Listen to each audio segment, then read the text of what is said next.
I've read every Hugo Award winner for Best Novel. I'm going back through them to rank each one of them into 5 tiers. For Holds Up, I would say books that most people would agree deserved the win, and they have a timeless quality. Overall solid, books where you can see why they won, even if they're not all-time greats. Mixed bag, books people tend to either love or hate. They can go either way. Fell short, books that feel disappointing or leave you wondering why they won. And then doesn't hold up, books that really shouldn't have won any award. My criteria for placing them in these categories are, for older books pre-2000, I'm mainly asking, can a modern reader still pick this up? Do the prose, themes, and readability still hold up? For newer books, I would say 2000 and onward. The question shifts a bit. How well will they age, and do they live up to the Hugo standard? I'll try to stay as objective as possible. Since there are a lot of books, I won't go deep into plot, starting with The Demolished Man. It's a cat and mouse story between a telepathic detective and a murderous corporate executive. A story about a morally bankrupt corporate executive is still, I would say, pretty relevant.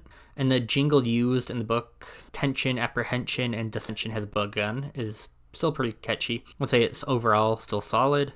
They'd rather be right. The early Hugo voting system was a bit different, and pretty sure this one, just because the author was popular, it doesn't hold up at all. Double star, an actor has to impersonate a powerful politician to keep Martian peace. With deepfakes and AI technology now, I actually think we are in the realm where celebrities or politicians could be replaced, and the average person would have no clue.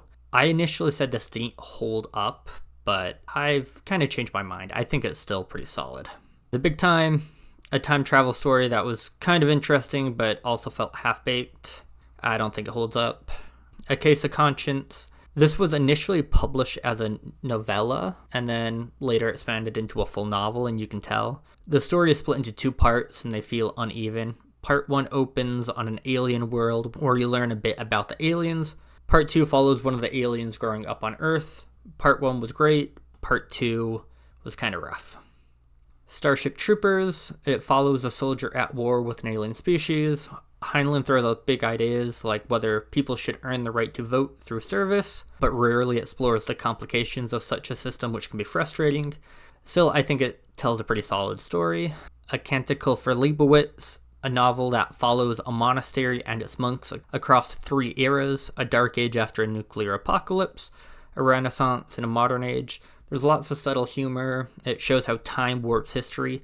I think this holds up extremely well. Stranger in a Strange Land, a man from Mars arrives and challenges many modern conventions.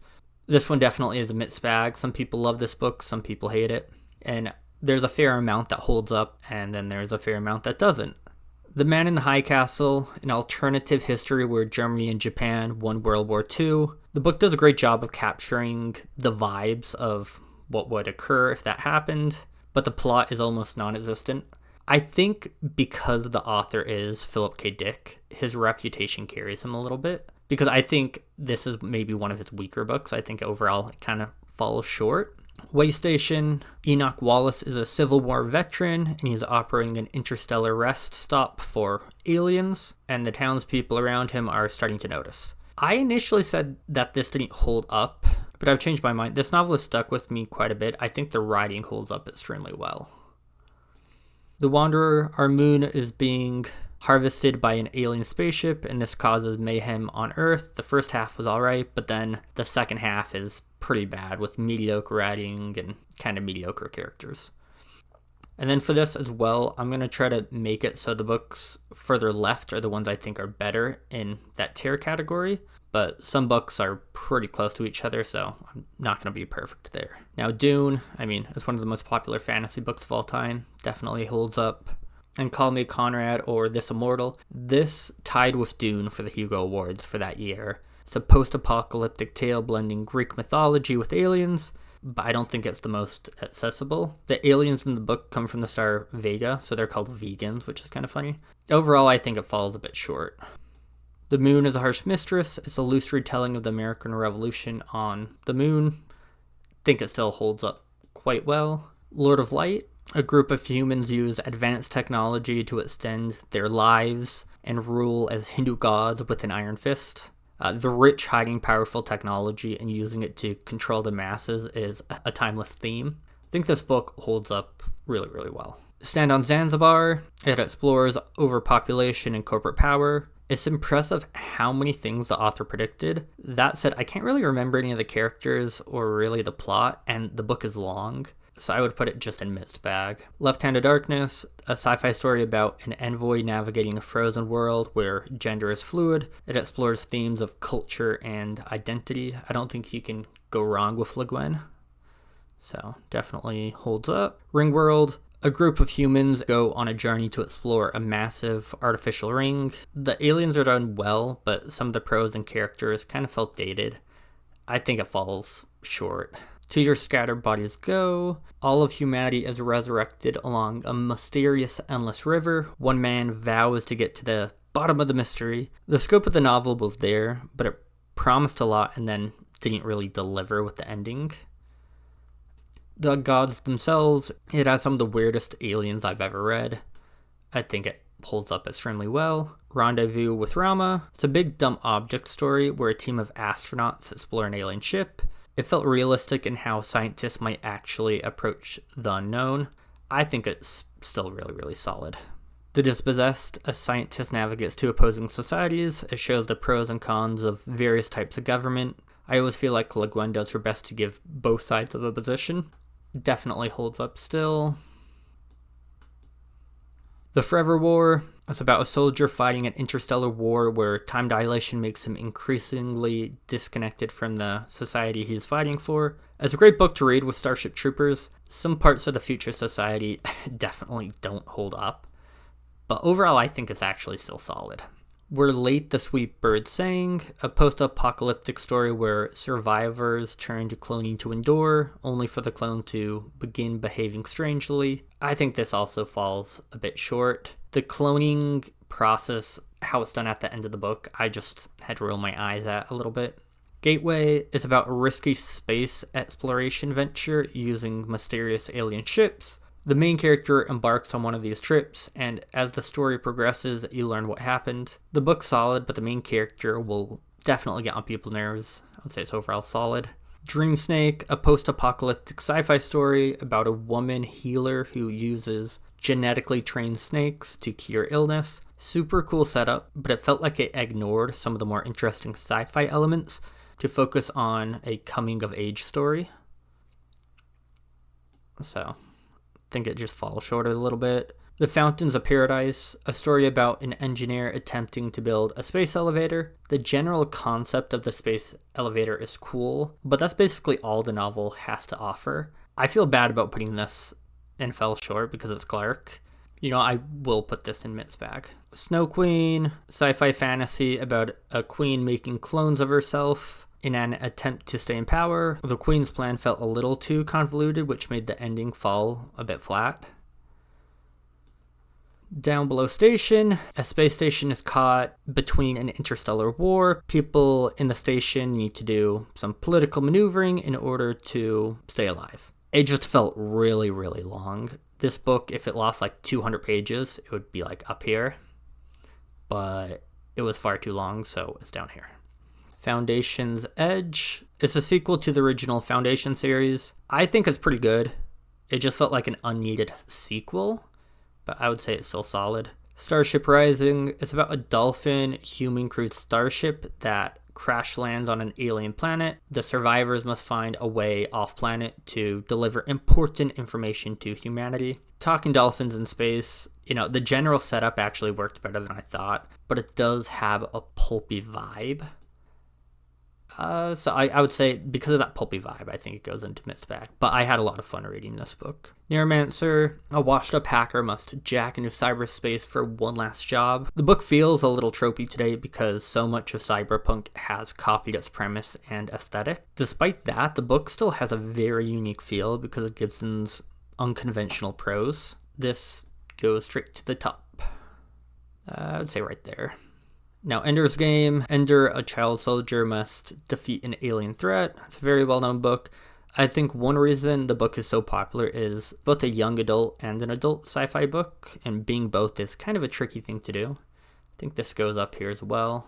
Speaker for the Dead. It's a sequel to Ender's Game and follows Ender as an adult. This is a book I don't understand. Some people absolutely love it. I thought it was extremely overrated. Ender to me was a bit of a Mary Sue. So it goes into mixed bag. Uplift War. So this is a sequel to Star Tide Rising. It just felt like an okay sequel. I think it falls short overall. Cytine. It's about cloning and the ethical dilemmas of creating and controlling human life in a future interstellar society. It's a great book if you can finish it, but it's a very, very, very long book that will take far too much of your life to read, probably. Hyperion follows a group of pilgrims on an alien world, each sharing the story that brought them there. So you have like 5+ stories, each with its own unique flavor of sci-fi, all combining into a bigger picture story. Let's go straight to the top. The Vor Game, a military sci-fi adventure following a young Miles in the Vorkosigan series. So 3 books in the series won the Hugos. So I'd put the Vor Game in overall solid, same with Barrier. And then the other one that won in the series is Mirror Dance, and I would just put it in mixed bag. I definitely think the series is good and should be a Hugo Award winning series, but $3 does seem like a bit much. A Fire Upon the Deep, a sci-fi space opera where a group of characters must face a rogue superintelligence. For a big space opera, this is one of my favorites. Goes up there. I'd say it's right around there. The Doomsday Book, it's a time travel story where a historian gets lost in the Middle Ages during a pandemic. I would say most people would agree it's overall solid. Green Mars. So this was the second book in the Mars trilogy, and I actually never got around to reading this one or Blue Mars. I made it about halfway through Red Mars before giving up. Since I haven't read it, it's probably unfair to judge, but considering I've read every other Hugo book, I think it says something about the series. They're long, dry books. I'm just going to put them in mixed bag. Blue Mars goes up there too. The Diamond Age, sci-fi story about a young girl who comes into possession of a highly advanced interactive AI book. There's lots of cool nanotech in the world. The ending is trash though. So I would put that into mixed bag. Forever Peace, despite its name, it's not a sequel to Forever War or even a prequel. It's about soldiers connecting through mind link technology as they fight a war. The first and second half of the book don't really match. It almost felt like 2 novellas stitched together. I don't think it holds up. To Say Nothing of the Dog, the second of the time travel series. It's more lighthearted than Doomsday Book, but it's also just about more historians getting lost in time. And I think the time travel logic is done terribly. So I would put this into mixed bag. So the rest of the books I believe are from 2000 and onward. Deepness in the Sky, it honestly just felt like a weaker version of A Fire Upon the Deep. Slightly different plots, but just a weaker version. Harry Potter and the Goblet of Fire. So Hugo Awards do cover fantasy, so I guess this fits kind of. I don't know. It's a weird choice for the award, but Harry Potter has been huge for like 20+ years at this point, so it holds up. American Gods, it's a fantasy about an ex-con on a road trip through America as he gets caught up in a war between old gods and rising new ones. It's a long book, but I really, really enjoyed it, and I think it'll hold up. Hominids, a Neanderthal is transported to our world and shows us the error of our ways. I don't think this holds up at all. We'll put it right there. Paladin of Souls is a fantasy about a middle-aged woman seeking independence and adventure. She gets more than she bargains for with demons and curses. I'm tempted to put it in the top tier, but I'll put it one below.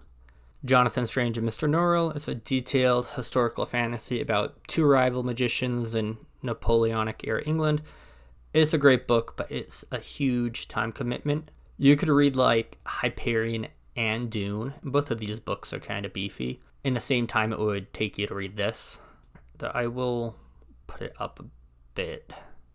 Spin, a story about Earth becoming enclosed in a mysterious barrier that alters time. The book gave me the same feeling when I finished To Your Scattered Bodies Go. There's lots of unanswered questions, and I had no desire to pick up a sequel, so I would just put it like right here. Rainbow's End, a near-future sci-fi story about an aging man regaining his memory in a world transformed by augmented reality. This has a brilliant core premise, but then it throws in a ton of other things and just tries to do way too much. I would say mixed bag. The Yiddish Policeman's Union, a detective story set in an alternative history where a Jewish settlement is established in Alaska. It's an okay book. It's hard to judge because it sits too closely on the line between speculative fiction and general fiction. It just doesn't really feel like a Hugo winner. I think this is just a better overall book than these. It just doesn't really feel like a Hugo Award winning book. The Graveyard Book, a kid growing up in a graveyard with spirits. It was a fine book, but it's a middle grade YA book. So once again, I also don't think this really fits the Hugos. I'll just put it right behind the Yiddish Policeman's Union. The City in the City is basically about a city with 2 districts where people must completely ignore the other district or face arrest. It's a blend of Kafka and Orwell. The book has grown on me since I first read it. I would say it's overall solid, but just like the Yiddish Policeman's Union, I think it just sits a little bit too closely on the line between speculative fiction and general fiction. So I'll put it down here. These 3 I just don't think really fit the Hugos. And then these are, I think, borderline kind of bad books. The Wind-Up Girl, it's a near-future sci-fi story set in a genetically engineered, climate-ravaged Thailand. I think it falls short.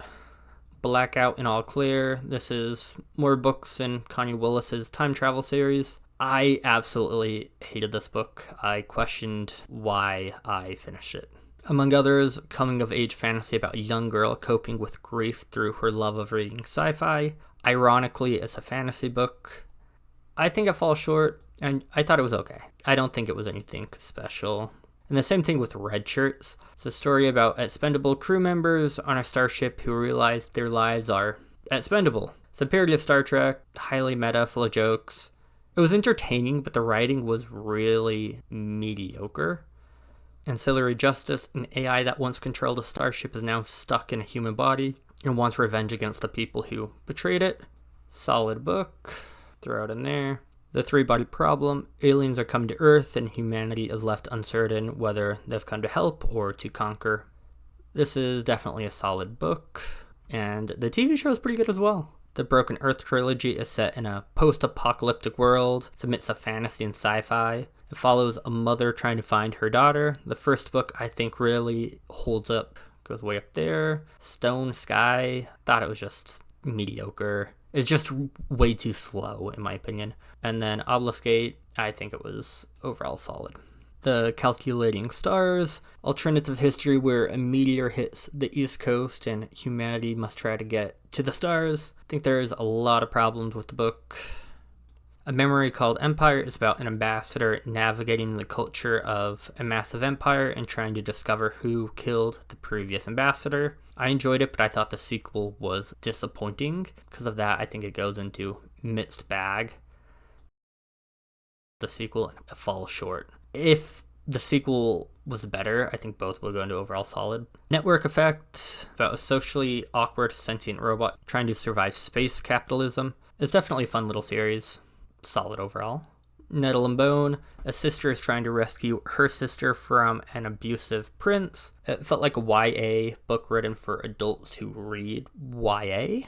I think it falls short a bit. Some Desperate Glory, coming-of-age fantasy about a girl raised in a militaristic cult. Felt kind of similar to Nettle and Bone, YA book written for adults. And then The Tainted Cup, a fantasy murder mystery about an eccentric investigator and her apprentice unraveling a bizarre killing. I really enjoyed this. I think this holds up quite well. And that is all the books ranked. Books are subjective, of course, so if you agree or disagree, I would love to hear in the comments below. If you enjoyed the video, please like and subscribe.